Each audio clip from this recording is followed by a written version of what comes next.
مدینے کی گلی کا واقعہ سنا۔ ایک عورت ہے، مسجد نبوی میں نماز پڑھنے جاتی ہے۔ یہ حضرت عمر کے دور خلافت کی کہانی ہے۔ تو ایک نوجوان راستہ روک کے کھڑا ہو جاتا ہے۔ ایک دن اس عورت نے رک کر کے کہا کہ میں کتنے دنوں سے دیکھ رہی ہوں کہ تم میرے راستے میں مزاحم ہوتے ہو، کیا ماجرا ہے؟ اس نے کھل کے بات کی کہ میں تیرا چاہنے والا ہوں اور تجھے حاصل کرنا میری زندگی کی معراج ہے، اور تیرے لیے آسمان سے تارے بھی توڑنے پڑے تو گریز نہیں کروں گا۔ اس نے کہا اچھا، میری ایک شرط ہے۔ اس نے کہا بتاؤ، جلدی بتاؤ، لب کھولو، میں ابھی پوری کر دوں گا۔ کہا نہیں، چھوٹی سی بات ہے، 40 دن تک حضرت عمر کے پیچھے نمازیں پڑھ لو، اس کے بعد 40ویں دن کی آخری نماز کے بعد اسی وقت میں تمہارا انتظار کروں گی، پھر جدھر کہو گے چل پڑیں گے۔ کہا ٹھیک، یہ کون سی مشکل بات ہوئی؟ 40 دن نمازیں پڑھنے سے اگر تو مل جائے تو میرے لیے کون سا یہ مشکل معاملہ ہے۔ 40 دن حضرت عمر کے پیچھے نمازیں چلتی رہی، دل کی دنیا تبدیل ہوتی رہی۔ 40ویں دن کی آخری نماز کے بعد جب وہ نوجوان واپس پلٹنے لگا تو وہ لڑکی حسب وعدہ وہاں کھڑی تھی، لیکن اس نے دیکھا نہیں، یہ نظر جھکا کے گزر رہا ہے۔ اس نے کہا جانے والے توجہ کر، میں تیرے لیے کھڑی ہوں۔ کہا خیر سے کھڑی رہو۔ عمر نے دل کا تعلق رب سے جوڑ دیا۔ اگر میرے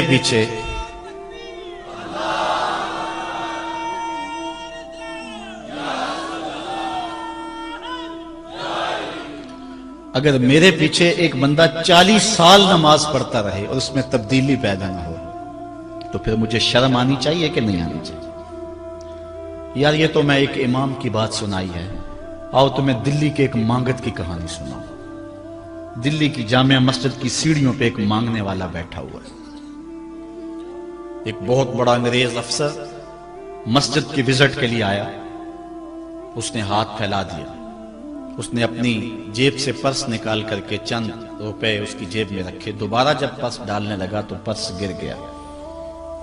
اس مانگنے والے نے وہ پرس اٹھا کے سنبھال لیا۔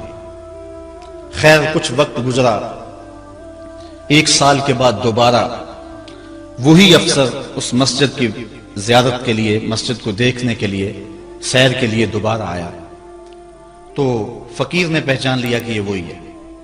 اس نے کہا بابو جان ذرا 2 لمحوں کے لیے رکنا۔ کہا کیا ماجرا ہے؟ کہا بس 2 لمحوں کے لیے۔ دوڑ کے گیا، اپنی کٹیا سے وہ پرس نکال کے لے آیا اور اس کے ہاتھ میں کہا کہ پچھلے سال آپ آئے تھے، آپ کا یہ پرس گر گیا تھا آپ کی جیب سے، میں ڈھونڈتا رہا لیکن آپ نہیں مل پائے، میں نے سنبھال کے رکھا تھا کہ شاید دوبارہ کبھی ملیں تو میں ان کو دے دوں گا۔ اس کی آنکھیں پھٹی کی پھٹی رہ گئی۔ اس نے کہا جو ٹگا ٹگا مانگ رہا ہے، اتنا قیمتی پرس اور اس میں اتنی رقم، تو آسودہ زندگی گزار سکتا تھا، تو یہ پرس واپس کیوں کر رہا ہے؟ اس نے کہا مانگنے کی بات اور ہے لیکن یہاں ماجرا اور ہے۔ اس نے کہا کیا ماجرا ہے؟ اس نے کہا کہ اگر تیرا پرس میں سنبھال لیتا، رکھ لیتا، کام آ جاتا، 4 دن کی زندگی عیش سے گزر جاتی، لیکن مسئلہ یہ نہیں ہے، مسئلہ یہ ہے تو عیسائی ہے اور میں حضور کا غلام ہوں۔ کل قیامت کے دن اگر تیرے نبی حضرت عیسیٰ نے میرے نبی کے سامنے شکایت لگا دی کہ آپ کے امتی نے میرے امتی کا پرس چرایا تھا، تو پھر میرے نبی کو تیرے نبی کے سامنے شرمندگی اٹھانی پڑے گی۔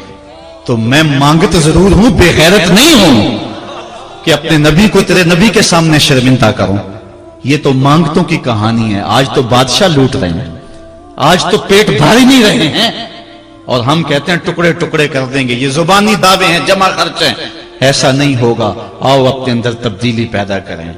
ہم اپنی ماضی کی تاریخ پڑھتے ہیں تو حیرت زدہ ہو جاتے ہیں، لوگوں میں کتنی اخلاقی بلندی تھی، آج ہمارے اخلاق لٹ گئے، آج ہمارا کردار نہیں رہا، ہم مدینے کی گلی میں پھر دوبارہ چلتے ہیں۔ حضرت عمر رضی اللہ تعالیٰ عنہ کا دربار لگا ہے، ایک شخص کو پکڑ کر لوگ لے آتے ہیں کہ اس شخص نے ہمارے باپ کو قتل کر دیا۔ حضرت عمر رضی اللہ تعالیٰ عنہ نے پوچھا کیا ماجرا ہے بھائی؟ اس نے کہا جی واقعی میں ان کے باپ کا قاتل ہوں، لیکن میں نے قصداً قتل نہیں کیا، ہوا یہ کہ میں ایک مسافر ہوں، جا رہا تھا، راستے کے اندر سبز چراگاہ تھی، میرا اونٹ بھوکا تھا، اس چراگاہ میں داخل ہو گیا، اس کے بوڑھے باپ نے پتھر اٹھایا اور میرے اونٹ کو مارا، اس کی آنکھ نکل گئی، مجھے بڑا غصہ آیا، میں نے وہی پتھر اٹھا کر اس کے باپ کو دے مارا، لیکن وہ ایسے ٹکانے پہ لگا کہ اس کا باپ فوراً فوت ہو گیا۔ میرا قصد اور ارادہ نہیں تھا، لیکن بہرحال میں اس بات کا اقراری ہوں کہ میں نے اس کے باپ کو قتل کر دیا ہے۔ آپ جو حکم سنائیں میں اس کو قبول کروں گا، لیکن میں ایک مہلت مانگتا ہوں کہ میرے دوست، میرے بھائی کی کوئی رقم میرے ذمے ہے، میرے پاس اس نے امانت رکھی ہوئی ہے، اور وہ مجھے پتا ہے کہ میں نے کہاں چھپا کے رکھی ہوئی ہے۔ اگر آپ فیصلہ کر دیتے اور میری گردن کاٹ دی جاتی ہے تو وہ امانت جو میں نے رکھی ہوئی ہے سنبھال کر کے، میرے علاوہ کوئی جانتا بھی نہیں ہے، تو وہ اس تک کون پہنچائے گا؟ اگر آپ مجھے 3 دن کی مہلت دے دیں تو میں جا کر کے اس کی امانت اس کو واپس کر کے پھر واپس آؤں گا، پھر یہ پھندا پھانسی کا میں اپنے گلے میں ڈلوانے کے لیے تیار ہوں گا۔ حضرت عمر رضی اللہ تعالیٰ عنہ نے فرمایا کہ کوئی شخص تیری ضمانت دے دے تو ہم تجھے چھٹی دینے کے لیے تیار ہیں۔ اس نے دائیں بائیں دیکھا، پورے مدینے میں اس کا کوئی شناسہ ہی نہیں تھا، واقف ہی نہیں تھا، ایک اجنبی شخص تھا۔ حضرت ابو ذر غفاری کھڑے ہو گئے، کہا حضرت عمر میں اس کی ضمانت دیتا ہوں۔ ضمانت دے دی گئی، وہ چلا گیا۔ تیسرے دن وعدے کا جو وقت تھا، لوگ جمع ہو گئے، دربار لگ گئے، ابھی تک آنے والا نہیں آیا۔ لوگوں نے کہا ابو ذر تو نے غلطی کی ہے، ایک اجنبی کی ضمانت دی اور ابھی تک وہ نہیں آیا، اور میاں صاحب فرماتے ہیں ایک بار جو پھائیں اڑ جاندے اور پھر کدی نہ پھنس دینے۔ ظاہر ہے وہ چلا گیا، واپس تو نہیں پلٹ کے آئے گا، اسے پتا ہے کہ آگے سیدھی سیدھی میری موت ہے، تو تم نے یہ کیا غلطی کی؟